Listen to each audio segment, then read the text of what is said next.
Preview. Ferguson. About 3 minutes into their dance routine on Canfield Drive, the Peacemakers ran into trouble. The music they were stepping to kept skipping out on the Bluetooth speaker. The 5 teenage boys briefly stepped out of rhythm, looking for guidance. They were here to respect the memory of Michael Brown Jr. Keep going, their choreographer, Lakeisha Ellis, 43, told them, emphatically moving through the silence to help them lock in on the cadence. Keep going. On the 3rd anniversary of Brown's death, the site where he was fatally shot by Ferguson police officer Darren Wilson was the scene of release. The release of tears, the release of 18 doves representing every year of Brown's life. The release of an anguished scream by his father, Michael Brown Sr. But one sentiment prevailed: resilience. Of keeping on. At the end of the day, everyone is Mike Brown, said Brown Sr.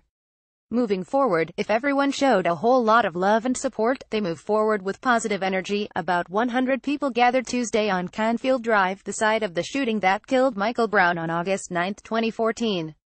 It was smaller and less organized than the previous anniversary gatherings, and, for the most part, the most subdued.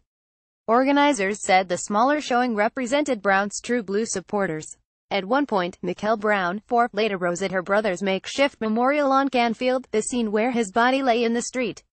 The itinerary was loose. Supporters read the names of 100 black people who had been killed by police. There were 4.5 minutes of silence for the number of hours Brown's body lay on the pavement while his death was investigated.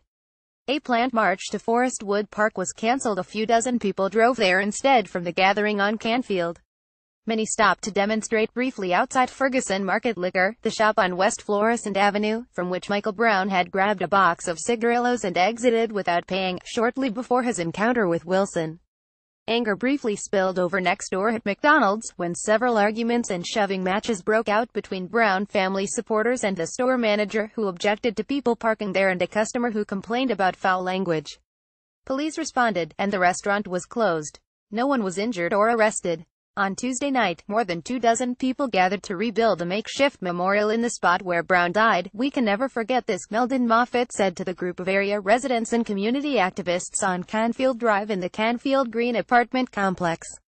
"This is ground zero." Cars drove around the group as they laid teddy bears and a heart-shaped balloon and lit candles in the street where Brown was shot, not far from a bronze plaque and dove installed in 2015 to replace past makeshift memorials.